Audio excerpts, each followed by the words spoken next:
Enquanto o feitiço é utilizado, Nanalhosh começa a tossir cada vez mais. Seu estado piora rapidamente até que ela vomita sangue e perde a consciência. Sylphie entra em desespero, acreditando que pode ter causado algum problema durante o tratamento. A história começa depois de Aerys deixar Rudels. Ela entende que, embora tenha vivido um momento importante ao lado dele, ainda não se sente forte o bastante para caminhar em igualdade com ele. Em vez de continuar dependendo de Rudels como antes, ela decide partir sozinha para se tornar mais poderosa. Antes de ir embora, escreve uma carta, veste suas roupas, corta o cabelo e deixa Rudels para trás. A decisão mostra que ela não abandona por falta de sentimento, mas por acreditar que precisa crescer e deixar de ser um peso. Aerys viaja com Ghislaine até o local do Mestre da Espada. Ghislaine apresenta Aerys como sua aluna e pede que o mestre a treine. Aerys, impaciente e direta, não demonstra respeito pela hierarquia do lugar e exige que ele diga logo se pode ensiná-la ou não.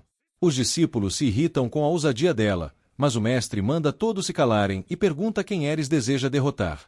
Quando ela responde que quer derrotar Orsted, o deus dragão, o ambiente muda.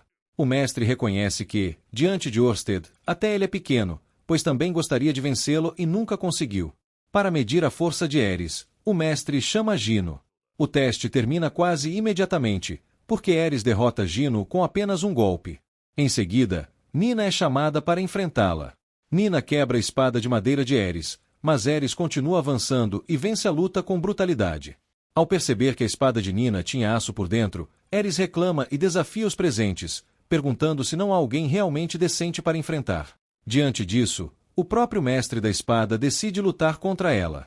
Quando o mestre se aproxima, Aerys sente uma pressão muito maior do que esperava. Ele comenta sobre a espada dela e diz que não pretende usar muita força. Mesmo assim, com um simples movimento, lança Aerys para fora da arena, quebrando a porta. A diferença entre os dois fica clara. Depois da derrota, o mestre manda Ghislaine cuidar dos ferimentos de Aerys e afirma que o treinamento começará no dia seguinte. O treinamento inicial é duro. Aerys perde várias vezes e ouve que sua forma de lutar está errada.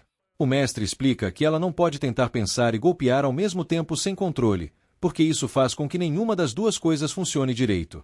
Para melhorar, ela precisa controlar a própria mente, pensar antes de agir ou refletir depois sobre o motivo de ter agido. A lição principal é que força bruta não basta, ela precisa transformar seus movimentos em algo consciente e preciso. Aerys passa a treinar sozinha, tentando entender como tornar a espada mais rápida e eficiente.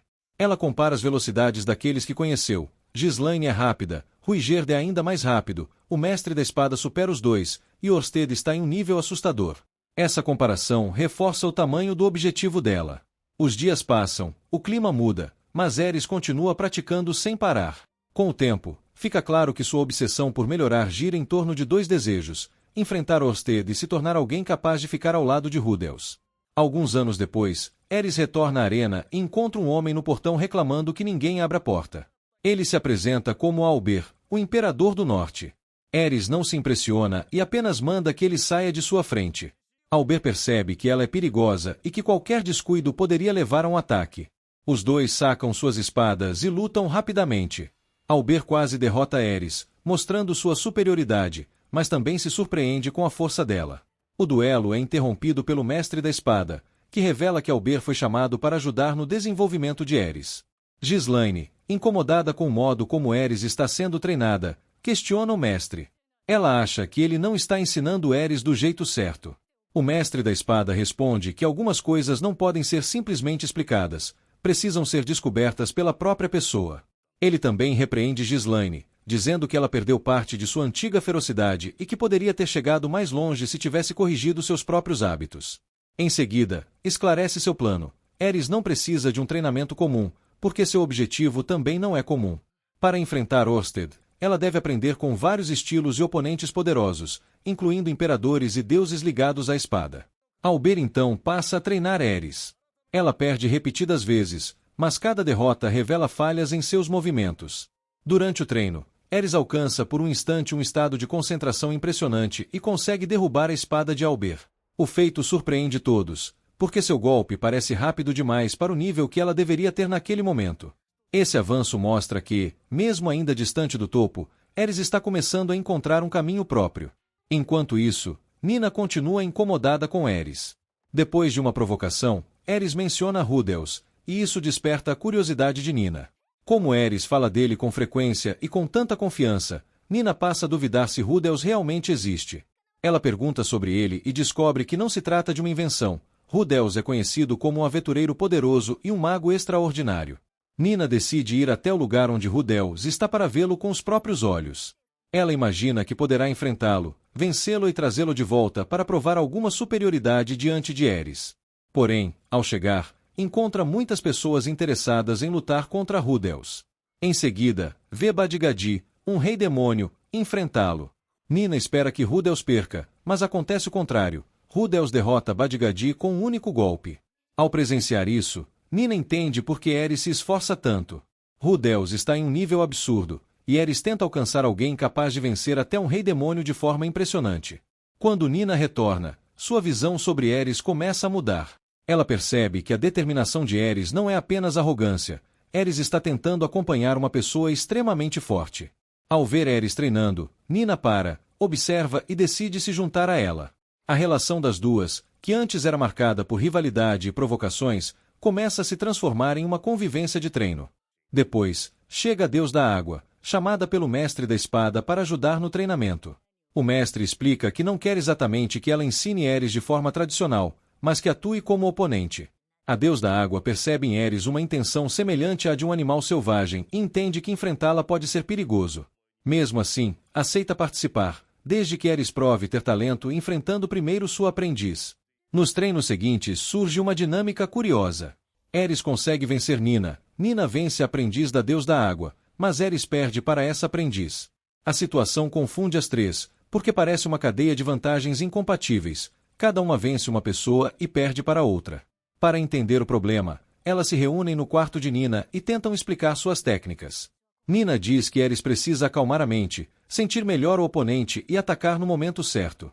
A aprendiz explica que usa uma espécie de ilusão de movimento para induzir o adversário a reagir no tempo errado, abrindo espaço para o contra-ataque. Ares não compreende tudo de imediato, mas a conversa é importante porque coloca as três pensando sobre seus estilos. Ela também se interessa pelo casaco de Nina. Nina explica que, para conseguir um igual, Ares precisa matar monstros nas florestas do oeste e usar suas peles para criar o casaco, algo ligado ao reconhecimento como Santa da Espada. Ares aceita o desafio, e as três partem juntas para caçar os monstros. Na floresta, Ares, Nina e a aprendiz enfrentam várias criaturas. A caçada serve como treino prático, pois as três precisam lutar lado a lado e lidar com ameaças reais fora da arena. Elas vencem quase todos os monstros e levam as peles de volta. Depois da caçada, Nina aconselha Ares a tomar banho, descansar bem e pensar na pessoa de quem gosta. A ideia é ajudá-la a se concentrar melhor e lembrá-la de que sua motivação está ligada a Rudels. Ares leva o conselho a sério. No dia seguinte, enfrenta novamente a aprendiz da Deus da Água. Dessa vez, consegue aplicar um golpe mais refinado e rápido, superando a técnica da adversária. A aprendiz não entende completamente o que aconteceu e é derrotada. Ares fica feliz, porque finalmente ultrapassa uma barreira que antes a travava. No fim, o mestre da espada, a Deus da Água, Ghislaine e Alber observam que Ares, Nina e a aprendiz estão melhorando. A estratégia de colocar as jovens para lutar entre si deu resultado, pois cada uma aprendeu a lidar com um tipo diferente de adversário e a corrigir pontos que sozinha talvez não percebesse. Ares veste o novo casaco e sai correndo, satisfeita com sua conquista. Agora vamos para a rotina de Rudels em Sharia, depois de todas as perdas e dificuldades enfrentadas em sua última jornada. Agora ele vive ao lado de Sylphie, Roxy, sua filha Lucy e os demais integrantes da família. Roxy está oficialmente casada com ele, enquanto Sylphie parece aceitar a presença da segunda esposa e tenta manter uma convivência tranquila dentro de casa. Rudels observa que Lucy está crescendo saudável e fica aliviado ao ver que Sylphie também se recuperou bem do parto. A situação de Zenith, porém, continua delicada. Mesmo após o retorno para Sharia, ela ainda não recuperou suas memórias e permanece distante do que acontece ao seu redor. Norm passa boa parte do tempo ao lado da mãe, ajudando a cuidar dela. Ao mesmo tempo, continua trabalhando no livro sobre Ruigerd. O projeto surgiu com o objetivo de contar a verdadeira história dele, mostrando que os Supard não são monstros cruéis como muitos acreditam. Rudels pretendia escrever o livro, mas Norn assumiu a responsabilidade e se dedica a organizar a narrativa. Aisha e Lilia cuidam da casa. Rudels lembra que, depois do incidente de teletransporte, todos foram espalhados por diferentes regiões, mas conseguiram se reunir. Ver a família novamente sob o mesmo teto representa uma grande conquista, mesmo que todos ainda carreguem feridas profundas. Mais tarde, Rudeus acompanha Roxy e Sylphie até a Universidade de Magia. Roxy inicia uma nova etapa como professora da instituição. Ela é respeitada por ter sido a mestra de Rudeus e por possuir grande conhecimento mágico. No entanto, fica incomodada porque ele a apresentou apenas como sua professora, sem mencionar que os dois também são casados. Rudeus percebe o erro e declara diante de todos que ama tanto Roxy quanto Sylphie. Norn segue para suas aulas e continua visitando a família, embora viva fora da casa principal. Rudeus percebe que a irmã se tornou popular e promete protegê-la, assumindo a responsabilidade que antes pertencia ao pai. Roxy é recebida pelo diretor, que percebe como ela mudou e agora parece disposta a aproveitar a experiência de ensinar. Rudeus reencontra os amigos. Linia e Purcena brincam com ele por ter duas esposas. Zanoba anuncia uma nova invenção e Nanahoshi, ainda debilitada, demonstra preocupação com a possibilidade de ele viajar novamente, pois precisa de sua ajuda nos experimentos. Cliff surge logo depois e cobra explicações. Ele já sabe sobre o nascimento de Lucy, o casamento e os acontecimentos da viagem, mas fica incomodado porque o amigo não lhe contou nada diretamente. Rudeus admite que evitou a conversa, pois sabia que Cliff não aprovaria a decisão de ter uma segunda esposa. Como seguidor da religião de Miles, Cliff acredita que uma pessoa deve ter apenas um cônjuge. Antes que Rudeus consiga explicar tudo, Roxy entra na sala para se apresentar como a nova professora e revela diante de todos que também é a segunda esposa dele. Cliff reage com indignação e confronta o amigo. Ele lembra que havia apoiado o casamento com Sylphie porque acreditava que Rudeus seria fiel apenas a ela. Apesar de discordar da escolha, Cliff reconhece que Rudeus não segue os ensinamentos de Miles e decide aceitar a situação. Sua maior preocupação passa a ser Norn. Ele revela que a jovem começou a frequentar a igreja e desejava um casamento feliz semelhante ao que acreditava existir entre Rudeus e Sylphie. Para Cliff, a chegada de uma segunda esposa pode ter abalado a forma como ela enxergava o irmão. Cliff reforça que, depois da morte de Paul, Rudeus se tornou a principal referência familiar de Norn. Por isso, precisa agir com responsabilidade e considerar os sentimentos da irmã. Rudeus escuta as críticas e agradece a Cliff por ter prestado atenção em Norn e cuidado dela. Zanoba ajuda a encerrar a discussão. Cliff perdoa Rudeus, mesmo sem concordar totalmente com suas escolhas, deixando claro que sua crítica também nasce da preocupação com o amigo e sua família. Depois disso, Cliff pergunta sobre a batalha que fez Rudeus perder a mão. Rudeus explica que enfrentou uma hidra capaz de anular magia e que o grupo encontrou grandes dificuldades para derrotá-la. A vitória só foi possível graças a Paul, que se sacrificou durante o confronto, permitindo que os outros sobrevivessem e que Zenith fosse resgatada. Rudeus reconhece que o verdadeiro mérito pertence ao pai. Nesse momento, Zanoba apresenta a invenção desenvolvida com a ajuda de Cliff. Trata-se de uma mão artificial construída a partir dos estudos de uma boneca automática. O dispositivo foi criado para responder à mana de Rudeus e funcionar como uma extensão de seu corpo. Rudeus coloca a prótese no braço amputado e segue as instruções dos amigos. Depois de usar magia, a mão começa a se mover. Ele consegue controlar os dedos, segurar objetos e até sentir por meio do dispositivo.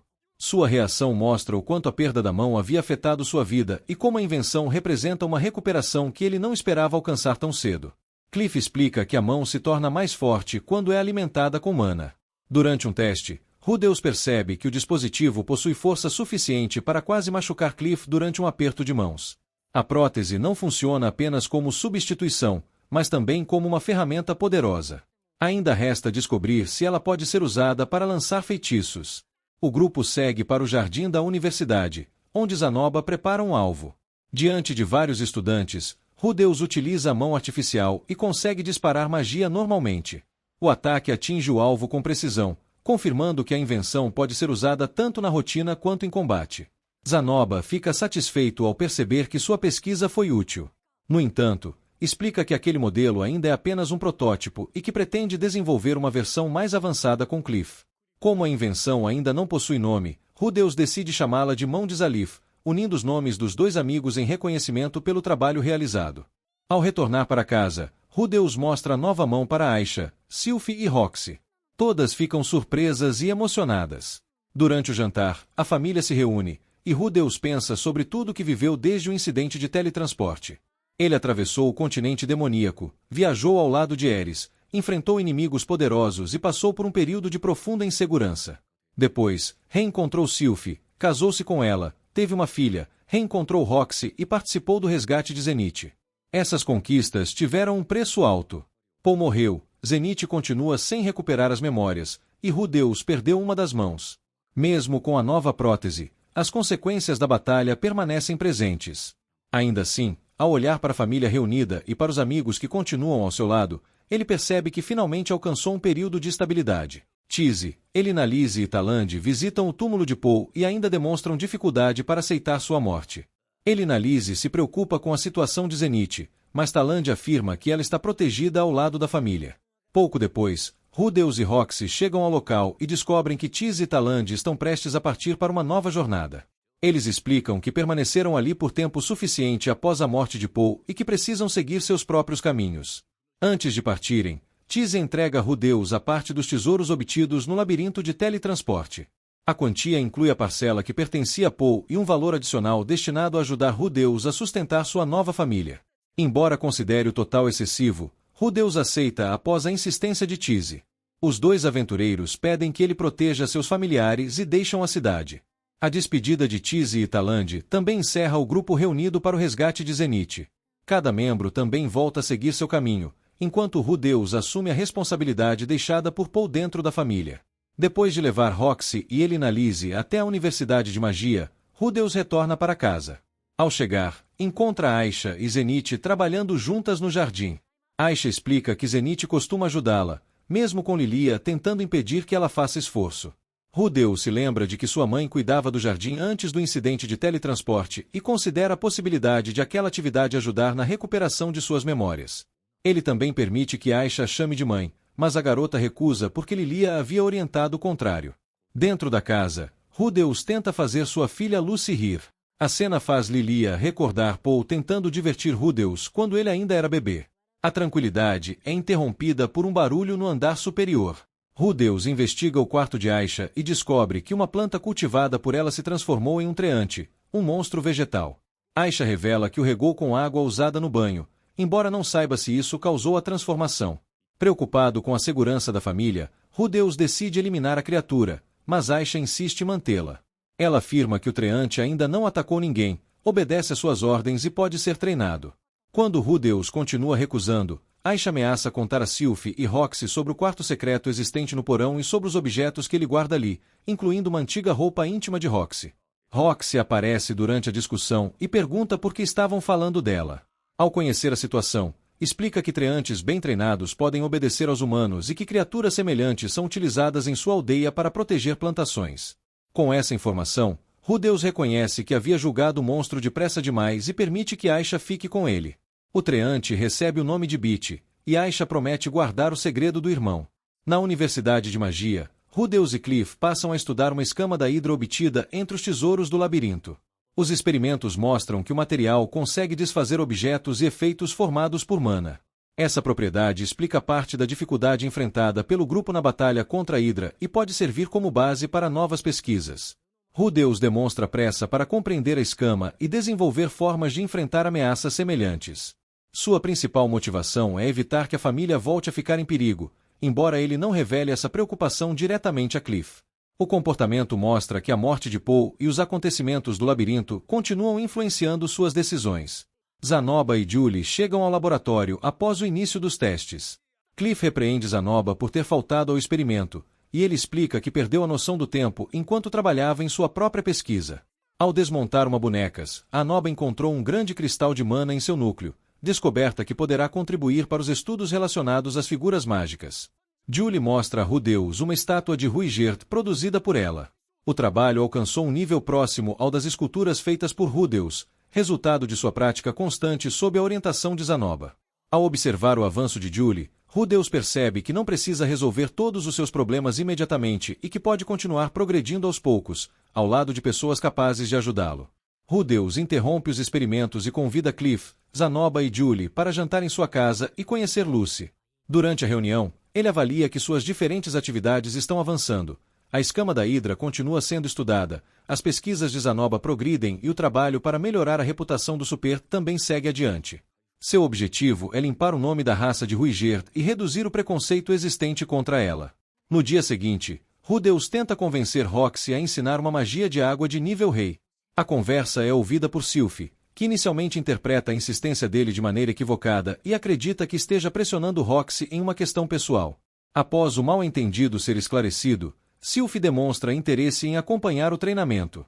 Rudeus, Roxy e Sylphie cavalgam até uma área afastada, onde podem praticar sem colocar outras pessoas em risco. Durante o caminho, Roxy e Sylphie elogiam o cavalo da família. A viagem faz Rudeus recordar a época em que Roxy era sua professora e os passeios realizados na região de sua antiga aldeia. As lembranças também reforçam a ligação entre ele, Poe e o período anterior ao incidente de teletransporte. No campo de treinamento, Rudeus constrói um abrigo para o cavalo. Roxy então começa a demonstração da magia Lightning, um feitiço de água de nível rei. Ela recita o encantamento, reúne nuvens carregadas sobre a área e provoca uma tempestade. A energia se concentra em um ponto e um raio atinge uma árvore, destruindo-a completamente. O uso da magia consome grande parte da mana de Roxy, impedindo que ela repita o feitiço imediatamente. Em seguida, Rudeus tenta reproduzir o encantamento. Ele forma uma tempestade ainda mais intensa, cria um redemoinho de nuvens e lança um poderoso relâmpago contra o solo. Roxy e Sylphie presenciam o resultado e reconhecem a força do ataque. Com o sucesso da primeira tentativa, Roxy declara que Rudeus alcançou oficialmente o nível de mago de água rei. Sylphie também tenta executar o feitiço, mas não consegue. Roxy explica que falhou diversas vezes antes de dominar a técnica e a incentiva a continuar praticando. Sylphie destaca que Rudeus conseguiu aprender a magia imediatamente, enquanto Roxy admite que sempre esperou que ele fosse capaz, apesar de se surpreender com a facilidade demonstrada. Durante o retorno, Roxy fala sobre as mudanças ocorridas em sua vida nos últimos 6 meses. Depois dos acontecimentos no labirinto, ela se casou com Rudeus e começou a trabalhar como professora. A felicidade atual parece tão distante do período em que esteve presa que, em alguns momentos, ela sente como se ainda estivesse sonhando. Roxy também revela a Sylphie que teme ser vista como uma intrusa na família. Sylphie rejeita essa ideia e afirma estar feliz por terem se tornado amigas. Ela reconhece que uma disputa entre as duas por Rudeus poderia ter terminado de maneira dolorosa e demonstra alívio por terem construído uma convivência pacífica. As duas confirmam que estão felizes ao lado de Rudeus. Ao ouvi-las, ele conclui que é o maior beneficiado daquela relação. Roxy foi a responsável por ensiná-lo magia e mostrar que existia um mundo além de sua casa, enquanto Sylphie o perdoou e tornou possível a vida familiar que ele possui naquele momento. Rudeus entende que promessas isoladas não seriam suficientes para demonstrar sua gratidão. Por isso, decide provar por meio de suas atitudes que valoriza Roxy, Sylphie e toda a família. Sua prioridade passa a ser continuar se fortalecendo, avançar em suas pesquisas e usar suas habilidades para impedir que novas ameaças destruam a estabilidade conquistada após a perda de Poe. Rudeus vai encontrar Cliff. Durante a visita, também conversa com Elinalise. Cliff está ocupado com os preparativos de seu casamento, já que havia pedido Elinalise em casamento antes da viagem para Begarit. Elinalise demonstra certa frustração por ter poucas oportunidades de ficar a sós com Cliff. Na conversa com Rudeus, ela comenta sobre um item especial que existiria no reino de Azura e que poderia ser usado na noite do casamento. Rudeus se dispõe a ajudá-la a encontrar esse objeto. Em seguida, acontece o casamento de Cliff e Elinalise, realizado de acordo com os costumes locais. A cerimônia chama a atenção de toda a família de Rudeus, principalmente de Aisha e Norn, que ficam encantadas com a celebração, a festa e os vestidos. Durante o retorno para casa, Sylphie comenta que seu próprio casamento com Rudeus foi mais simples e aconteceu dentro de casa, mas ainda assim teve grande importância para ela. Rudeus percebe que ele e Roxy ainda não realizaram uma cerimônia formal e pergunta se ela gostaria de ter um casamento maior. Roxy responde que não precisa de uma cerimônia, mostrando que está satisfeita com a família que construíram. Os três trocam gestos de carinho. A conversa também faz Rudeus perceber que suas irmãs já completaram 11 anos. Ele se lembra de que os aniversários de 5 e 10 anos de Aisha e Norn não foram comemorados. O incidente de teletransporte em massa separou a família e impediu Poe de organizar essas celebrações. Rudeus recorda a promessa do pai de que, quando todos estivessem novamente juntos, fariam uma grande festa. Decidido a cumprir esse desejo, ele resolve preparar uma comemoração especial para as irmãs, mesmo que o aniversário de 10 anos já tenha passado. Durante o Festival da Colheita, a cidade permanece movimentada e o mercado se enche de pessoas, produtos e atividades. Rudeus passeia pelo local com Sylphie e Roxy. Os três procuram presentes que possam surpreender Aisha e Norn na festa. Rudeus também pretende buscar o item solicitado por Elinalise, mas decide priorizar os presentes das irmãs. Eles observam diferentes mercadorias e tentam escolher algo adequado para cada uma. Em uma das lojas, Roxy encontra um chapéu novo. O antigo está danificado, mas ela desiste da compra por causa do preço. Sem que Roxy perceba, Rudeus e Sylphie notam que ela realmente gostou do chapéu. Ao anoitecer, Rudeus leva Sylphie e Roxy a um local onde havia feito uma reserva. As duas descobrem que Elinalise recomendou o lugar e organizou a situação para que os três passassem um momento particular juntos. Lucy ficou sob os cuidados de Lilia, permitindo que Rudeus, Sylphie e Roxy aproveitassem a noite. A história não mostra os detalhes desse encontro e avança diretamente para a manhã seguinte, quando começam os preparativos finais para a festa surpresa de Aisha e Norn. Para manter as meninas longe de casa enquanto Sylphie, Lilia e os outros organizam a comemoração, Rudeus e Roxy as levam para pescar. Rudeus espera que o passeio ajude Norn a se aproximar de Roxy. Aisha demonstra habilidade desde o início e transforma a pescaria em uma pequena competição. Rudeus acompanha Aisha, enquanto Norn permanece com Roxy. Roxy ensina Norn a preparar a vara, prender o anzol, organizar a linha e observar os movimentos da água. Ela explica que aprendeu a pescar durante as viagens que fez sozinha, quando essa habilidade era importante para conseguir alimento. Norn se lembra de Ruigerd e conta que o viu pescando durante a jornada que fizeram juntos.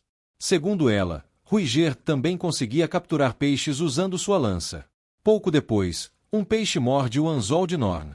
Roxy a ajuda a puxar a linha, e as duas conseguem retirar o peixe da água. Rudeus observa a cena e percebe que a experiência está diminuindo a distância entre elas. Enquanto Norn aprende com Roxy, Aisha continua pescando com facilidade e provoca Rudeus, que não consegue pegar nada além de objetos velhos. Tentando impressionar a irmã, ele decide usar magia. Rudeus reduz a força de um feitiço de relâmpago que aprendeu com Roxy e lança uma descarga na água. A magia faz vários peixes aparecerem na superfície, mas Aisha considera aquilo uma trapaça, e todos repreendem Rudeus por usar um método exagerado em uma simples pescaria. Mesmo assim, o passeio cumpre seu objetivo principal. Aisha e, especialmente, Norn passam a se sentir mais à vontade ao lado de Roxy. Quando o grupo volta para casa ao anoitecer, Aisha e Norn encontram a residência decorada e uma grande quantidade de comida preparada. Sylphie, Lilia, Zenith e os demais membros da família aguardam para recebê-las. Embora as duas já tenham 11 anos, a comemoração representa o aniversário de 10 anos que não puderam celebrar no momento correto. A surpresa deixa as meninas muito felizes, pois a festa reúne a família depois de anos marcados por separações, viagens e perdas. Antes de iniciarem a comemoração, Rudeus fala para todos. Ele relembra que muita coisa aconteceu com a família nos últimos 7 anos. Paul morreu, Zenith perdeu grande parte de suas lembranças e todos tiveram de enfrentar longos períodos separados. Apesar dessas dificuldades, conseguiram voltar a viver juntos. Rudeus afirma que esse era um dos maiores desejos de Paul e recorda a promessa de realizar uma grande festa quando a família estivesse reunida. Com isso, ele convida todos a aproveitarem aquele momento em homenagem às irmãs e ao esforço que fizeram para permanecer unidos. Depois da refeição e da celebração, chega a hora dos presentes. Aisha recebe um par de botas, enquanto Norn ganha uma peça de roupa semelhante a uma jaqueta. As duas mostram os presentes às mães. Norn se aproxima de Zenith, e Aisha procura Lilia. Ao ouvir Norn e observar a movimentação, Zenith reage de maneira mais clara do que o habitual e esboça um sorriso. A família inteira percebe a mudança e se emociona, porque Zenith normalmente demonstra pouca resposta ao que acontece ao seu redor. Lilia também entrega presentes às meninas, lenços bordados, preparados como lembranças em nome de Zenith. O gesto reforça a dedicação de Lilia aos cuidados com ela e seu desejo de preservar o vínculo entre mãe e filhas. Durante esse momento, Zenith volta a interagir, passa a mão nas meninas e sorri novamente. A reação mostra que, mesmo com as limitações causadas pelo que viveu, ela ainda consegue responder à presença da família e participar de algumas situações importantes.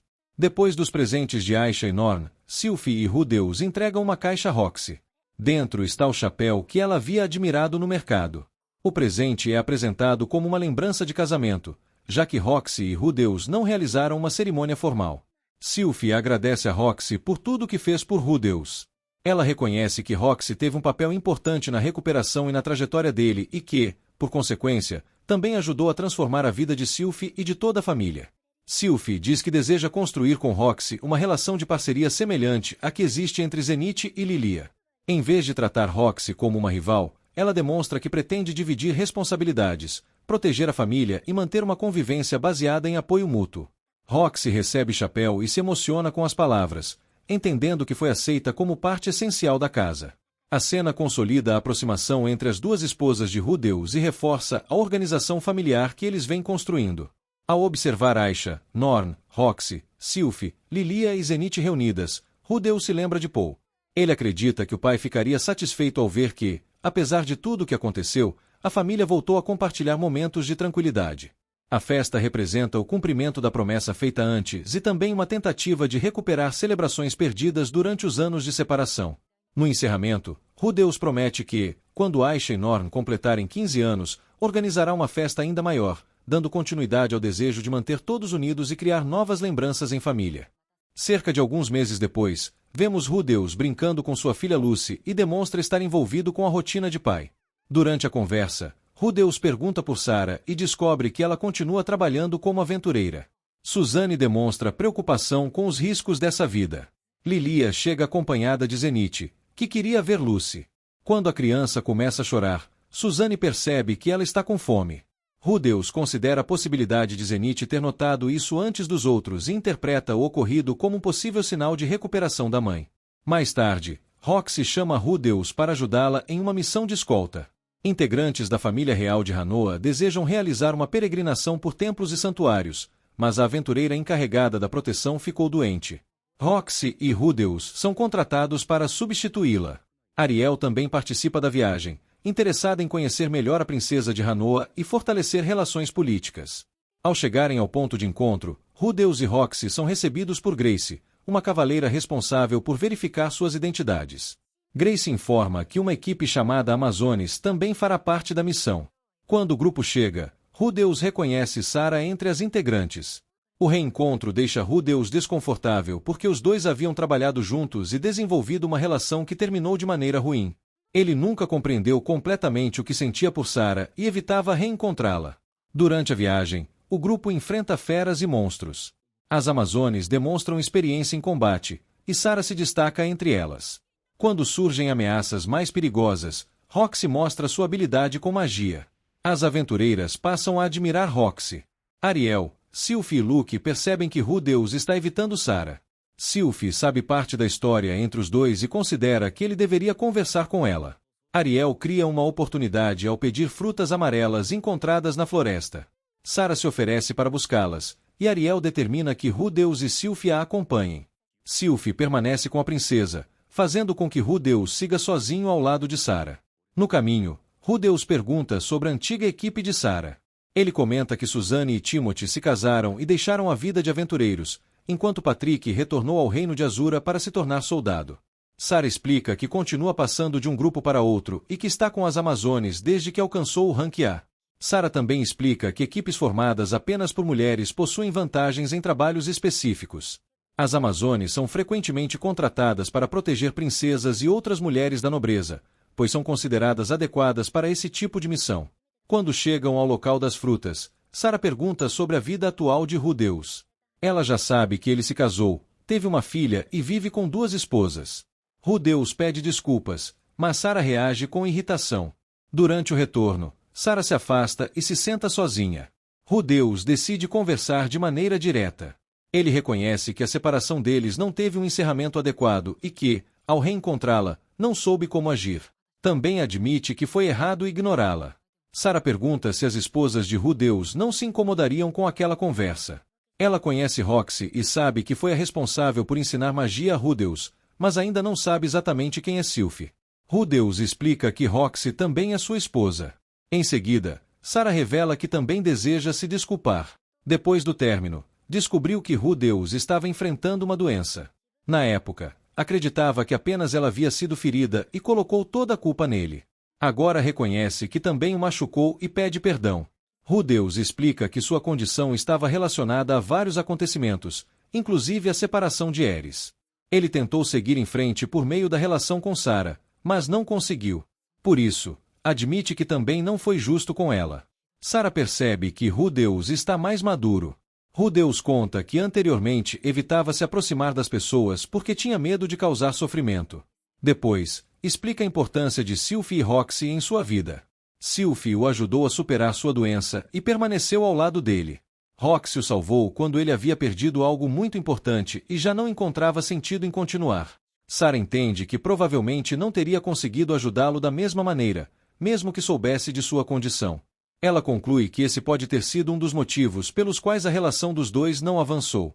Após esclarecerem o passado, Sarah propõe que eles passem a se tratar como velhos amigos, e Rudeus concorda. A missão continua, e Rudeus e Sarah voltam a lutar juntos. Os dois demonstram boa coordenação contra feras e criaturas mágicas. Ariel e Sylphie observam que o conflito entre eles foi resolvido. Ao final da peregrinação, a princesa de Hanoa se despede de Ariel. A maga das Amazones tenta convencer Roxy a permanecer com a equipe e continuar ensinando magia, mas ela recusa. Roxy explica que trabalha como professora e deseja voltar para o marido. Antes de partir, Sarah se despede de Rudeus e aconselha que ele nunca compare suas duas esposas. Depois disso, ela segue seu caminho, encerrando o reencontro de forma mais tranquila do que a separação anterior. Durante a volta, Sylphie pergunta se Rudeus deveria ter deixado Sarah ir daquela maneira, já que existiram sentimentos entre eles. Rudeus responde que, na época, estava confuso e não acredita que realmente estivesse apaixonado por ela. Sylphie e Roxy perguntam qual tipo de mulher desperta sentimentos especiais em Rudeus. Ele responde que se sente profundamente ligado às pessoas que o salvam quando está enfrentando seus piores momentos. As duas entendem que essa descrição se refere a elas. Rudeus confirma que Sylphie e Roxy são especiais porque o ajudaram quando ele mais precisava. Rudeus promete que não terá outras esposas. Sylphie, porém, afirma que não se importaria caso outra mulher se tornasse igualmente importante para ele e correspondesse aos seus sentimentos. Ela pede apenas que Rudeus seja sincero, apresente essa pessoa à família e não mantenha um relacionamento escondido.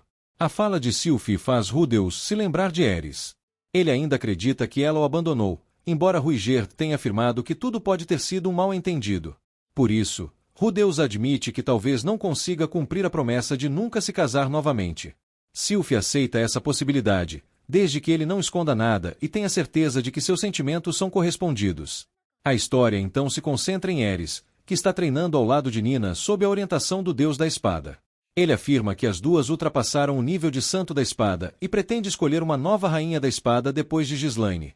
O Deus da Espada explica que a lâmina de luz é a técnica suprema de seu estilo e que os praticantes são classificados em diferentes níveis: Santo da Espada, Rei da Espada, Imperador da Espada e Deus da Espada. Ele pergunta a Gino o que diferencia esses níveis, mas não aceita sua resposta relacionada apenas a técnicas e capacidades físicas. Nina responde que a diferença está ligada ao desejo. O Deus da Espada então pergunta se ela escolheria se casar com Gino ou se tornar Rainha da Espada. Nina escolhe o título. Quando a mesma questão é direcionada a Eris, ela responde que o elemento decisivo é a determinação. Eris demonstra que não está preocupada com títulos, embora queira continuar ficando mais forte. Para ela, a maneira como as pessoas a chamam não possui tanta importância quanto seu objetivo pessoal. O Deus da Espada entende sua postura e decide que Eris e Nina lutarão entre si. A vencedora receberá o título de Rainha da Espada. Nina inicia o combate determinada a vencer. Eris permanece calma, pronuncia o nome de Rudeus e se prepara. Quando Nina ataca, Eris reage rapidamente e a derrota com um único golpe, quebrando suas costelas. Após a luta, o Deus da Espada orienta Nina a continuar treinando e afirma que ela ainda pode crescer. Em seguida, reconhece a vitória de Eris e concede a ela o título de Rainha da Espada.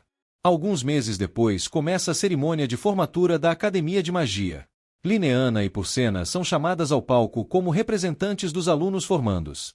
As duas recebem seus diplomas e também distintivos que confirmam que agora fazem parte da Guilda de Magia como membros de Rank D. Depois da cerimônia, Rudeus, Zanoba e Cliff seguem até o quarto de Shizuka. Eles comentam sobre a mudança na relação entre os alunos especiais da academia e sobre como Lineana e Purcena, apesar dos conflitos do passado, conseguiram conquistar o respeito dos colegas. Ao chegarem ao quarto de Shizuka, eles encontram a pesquisadora trabalhando novamente mesmo estando doente. Shizuka continua adoecendo com frequência, apesar de Rudeus já ter usado magia para ajudá-la diversas vezes. Cliff e Zanoba tentam convencê-la de que seu corpo precisa de descanso, pois continuar trabalhando pode impedir sua recuperação. Ela, porém, Se recusa a parar porque sua pesquisa finalmente avançou para a fase 3. O objetivo dessa etapa é conseguir transportar seres vivos, como plantas e animais, de seu antigo mundo para o mundo em que eles vivem atualmente. Antes que o experimento comece, Lineana e Purcena aparecem e pedem que Rudeus as acompanhe. Inicialmente, ele acredita que as duas querem uma revanche contra ele. O grupo segue até um jardim onde Rudeus e Zanoba já haviam enfrentado as duas no passado. No entanto, Lineana e Purcena revelam que não pretendem lutar contra Rudeus, mas entre si. Elas querem descobrir qual das duas é a mais forte para decidir quem poderá se tornar a próxima chefe da tribo Doudia. As duas explicam que antes imaginavam que cada uma poderia assumir a liderança de sua própria tribo, mas, como não encontraram homens mais fortes que elas com quem pudessem se casar, decidiram resolver a questão através de um duelo. A vencedora assumiria a posição de chefe, enquanto a perdedora ficaria livre para escolher outro caminho para sua vida. Rudeus permite que a luta aconteça e permanece por perto para interrompê-la caso passe dos limites. Lineana e Purcena começam trocando provocações e relembrando problemas antigos. Depois dos insultos, o confronto físico começa de verdade. Rudeus toca o sino para marcar o início oficial do duelo. A luta se prolonga por várias horas e continua até o anoitecer. Nenhuma das duas aceita desistir facilmente, mas, no final, Purcena é a única que ainda consegue permanecer de pé. Rudeus encerra o duelo e declara Purcena vencedora. Após a luta, Rudeus se oferece para curar Purcena, mas ela recusa. Purcena considera cicatrizes do duelo uma lembrança importante de Lineana e decide mantê-las. Ela explica que as duas irão seguir caminhos separados e que já havia preparado suas coisas para partir. Depois de se despedir, Purcena vai embora. Rudeus também conversa com Lineana, que igualmente não demonstra interesse em apagar completamente as marcas da luta. Lineana conta que pretende viajar pelo mundo durante algum tempo e depois começar um negócio. Ela afirma que pretende se tornar muito rica em 5 anos. Rudeus diz que, se ela acabar se envolvendo em algum problema, poderá procurá-lo para pedir ajuda. Lineana e Purcena aparentemente seguem direções diferentes após a despedida. Porém, no dia seguinte, Rudeus descobre que 2 garotas do povo fera foram vistas discutindo dentro da mesma carruagem. Isso indica que as duas provavelmente acabaram escolhendo a mesma viagem sem perceber. Depois dessa despedida, Rudeus, Cliff e Zanoba voltam ao quarto de Shizuka para retomar o experimento interrompido. Shizuka já havia preparado o círculo mágico necessário para a fase 3. Rudeus começa a fornecer mana ao círculo, pois a quantidade exigida é tão grande que praticamente apenas ele consegue sustentar o processo. Durante o experimento, uma forte energia começa a sair do círculo. A situação faz Rudeus lembrar do antigo incidente de teletransporte e considerar a possibilidade de interromper tudo. Entretanto, como foram tomadas precauções para evitar que o mesmo desastre aconteça novamente, ele continua. Fragmentos de magia se espalham e depois se reúnem, fazendo surgir uma melancia. O experimento é considerado um sucesso. Apesar do resultado positivo, surge uma nova dificuldade. Shizuka pretendia invocar um repolho, mas o objeto que apareceu foi uma melancia. Além disso, já existem naquele mundo vegetais muito semelhantes aos do mundo de origem de Shizuka, o que dificulta confirmar exatamente de onde veio cada coisa. Mesmo com essa incerteza, o grupo conseguiu demonstrar que é possível trazer um ser vivo vegetal através do círculo mágico, permitindo que a pesquisa avance. Para comemorar, Zanoba sugere uma festa. Norn, Roxy e Sylphie participam da celebração. Durante o encontro, Norn chama Rudeus para conversar sobre uma decisão importante. Ela conta que Ariel a convidou para fazer parte do conselho estudantil. Mesmo sabendo que as notas de Norn não são excelentes, Ariel considera que ela possui carisma natural e acredita que sua presença seria útil no conselho. Rudeus inicialmente se preocupa porque Norn já precisa conciliar os estudos com a escrita de um livro e o treinamento com espada. Sylphie explica que Norn já vem ajudando o conselho estudantil há aproximadamente 1 ano e que tem conseguido conciliar suas responsabilidades. Ao perceber que a irmã já está envolvida nesse trabalho e avaliou sua própria capacidade antes de falar com ele, Rudeus decide apoiá-la. Ele diz que Norn não precisa realmente de sua autorização, mas ainda assim aprova sua entrada no conselho. Norn fica satisfeita com a resposta. Depois da comemoração, Shizuka volta a conversar com Rudeus. Ela continua tossindo, mas informa que Sylphie já utilizou magia de desintoxicação nela. Shizuka explica que, graças aos resultados alcançados, a pesquisa pode avançar para a fase 4. A nova etapa pretende invocar seres vivos que atendam a critérios específicos, indo além dos testes realizados anteriormente com vegetais. Para avançar, Shizuka pretende consultar alguém que possui grande conhecimento sobre o assunto. Rudeus pergunta se ela está pensando no deus dragão Orsted, mas Shizuka responde que não. Em seguida, ela revela que ainda não havia entregado a Rudeus a recompensa pelo experimento anterior e propõe que conhecer essa pessoa funcione como uma recompensa conjunta pelos dois experimentos. Shizuka acrescenta uma informação que muda a importância desse encontro. Essa pessoa talvez possua algum conhecimento capaz de ajudar na situação da mãe de Rudeus, que sofre com perda de memória. Ela deixa claro que não pode garantir uma cura, mas explica que a pessoa vive neste mundo há muito tempo e pode conhecer casos semelhantes ou informações que ajudem a entender a condição. Rudeus se interessa imediatamente, já que, embora a situação de sua mãe esteja melhorando, ainda não existe certeza de que suas memórias retornarão. Zanoba e Cliff também demonstram interesse em conhecer esse indivíduo, que Shizuka chama de seu mestre. Outros integrantes do grupo igualmente querem participar. Shizuka informa que pode levar até 12 pessoas e que existe uma forma de chegar até ele em menos de um dia, apesar de ela não encontrá-lo diariamente. Quando Rudeus finalmente pergunta quem é essa pessoa, Shizuka revela seu nome, o Rei Dragão Blindado, Perugius. Ela pede que todos mantenham essa informação em segredo.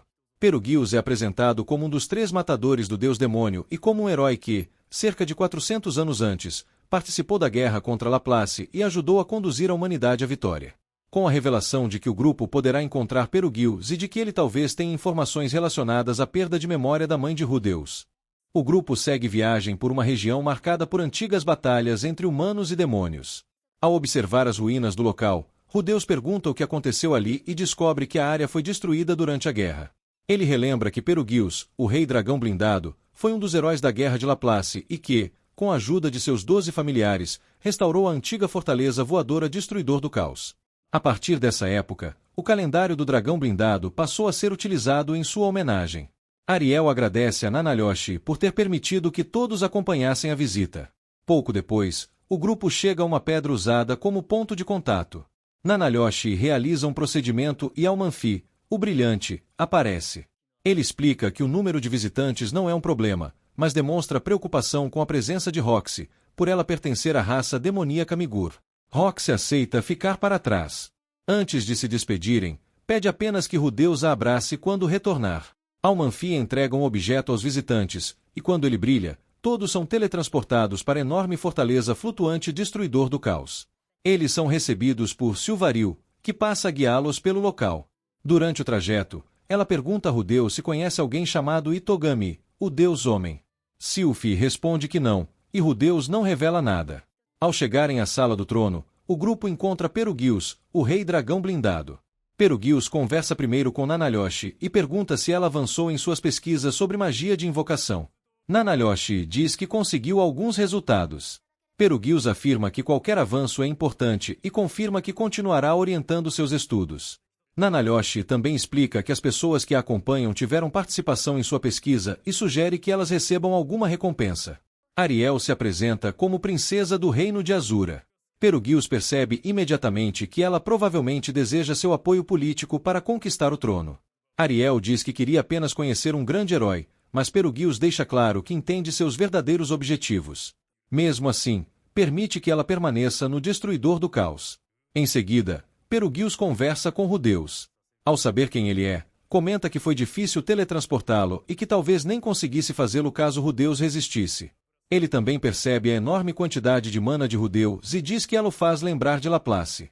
Por esse motivo, pede que Rudeus não use magia dentro da fortaleza. Nanalyoshi explica que Rudeus foi fundamental para sua pesquisa, e Perugius decide recompensá-lo. Quando pergunta se ele deseja dinheiro ou poder, Rudeus pede informações sobre Zenith, sua mãe. Perugius conta que já ouviu falar de pessoas que ficaram presas em antigos labirintos e sofreram alterações causadas por enormes concentrações de mana. Algumas perderam as memórias e outras desenvolveram habilidades semelhantes às de crianças amaldiçoadas ou crianças abençoadas. Segundo ele, algo parecido pode ter acontecido com Zenith. Perugius então revela que ele e Nalise passou por uma situação semelhante cerca de 200 anos antes. Um amigo dele a resgatou de um labirinto. Rudeus percebe que ele e Nalise nunca havia contado essa parte de seu passado. Ela admite que não teve coragem de falar sobre isso e promete explicar tudo posteriormente. Zanoba também conversa com Perugius e mostra um objeto que possui símbolos semelhantes aos encontrados na fortaleza. Perugius identifica as marcas como relacionadas a Caos, o rei dragão louco. Zanoba pergunta onde poderia encontrá-lo, mas descobre que Caos morreu há séculos e que não se sabe se deixou um sucessor. Zanoba explica que encontrou o objeto na cidade mágica de Sharia, e os dois conversam sobre artesanato. Perugius percebe o conhecimento de Zanoba e diz que possui em seu tesouro alguns objetos ligados a Caos que poderá mostrar a ele. Sylph pergunta sobre o incidente de teletransporte da região de Fitoa. Antes de responder, Perugius descobre que ela e Rudeu são casados e pergunta se eles têm um filho. Sylph diz que possuem uma filha. Perugius então pede que, caso tenham um menino no futuro, levem a criança até ele para que possa dar um nome ao garoto.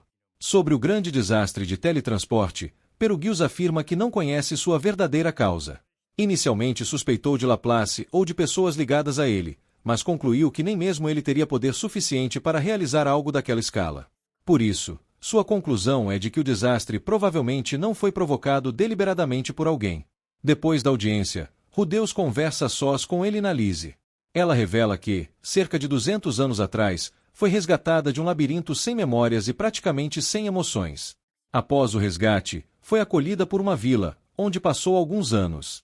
Aos poucos, suas emoções retornaram, embora suas lembranças nunca tenham voltado. Durante esse período, ela se casou com um homem da vila e construiu uma vida feliz. Com o tempo, porém, sua maldição começou a se manifestar. Seu corpo passou a produzir cristais de mana regularmente, e ela também passou a sofrer com um desejo sexual que não conseguia controlar. Inicialmente, os cristais ajudavam financeiramente sua família, mas a situação mudou quando bandidos atacaram seu marido para roubá-los. Ele acabou morto. Após a morte do marido, Elinalise tentou viver sozinha, mas a maldição tornou isso impossível. Incapaz de controlar seus impulsos, passou a se relacionar com vários homens da vila e acabou expulsa pelos moradores.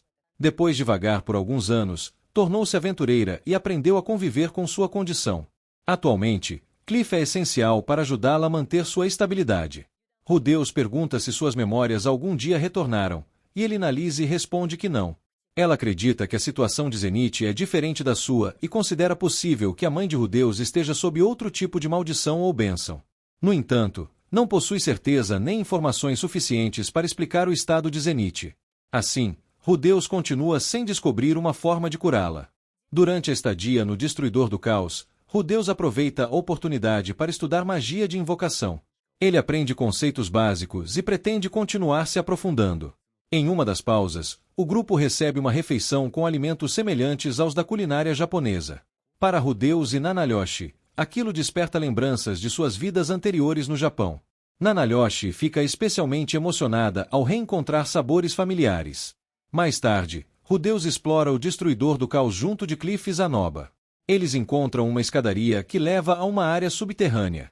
Nanalyoshi explica que muitos dos aposentos inferiores estão trancados, mas existe uma sala que pode ser visitada. Ao entrarem, encontram paredes cobertas por antigos murais. Perugius aparece e explica que, quando encontrou o Destruidor do Caos, quase tudo já estava destruído. Os murais foram uma das poucas coisas que permaneceram intactas. Ele acredita que podem representar ideias dos antigos habitantes ou alguma mensagem deixada para gerações futuras, embora diga sentir uma impressão desagradável ao observá-los. Depois, Ariel tenta oferecer presentes e outras formas de aproximação a Perugius, mas ele recusa. Rudeus sugere a Sylph que, se Ariel realmente deseja conquistar o apoio do Rei Dragão Blindado, talvez seja melhor descobrir algo que ele valorize e construir uma relação a partir disso, em vez de apenas oferecer benefícios. No fim do dia, Rudeus e Sylph conversam sobre tudo o que aconteceu.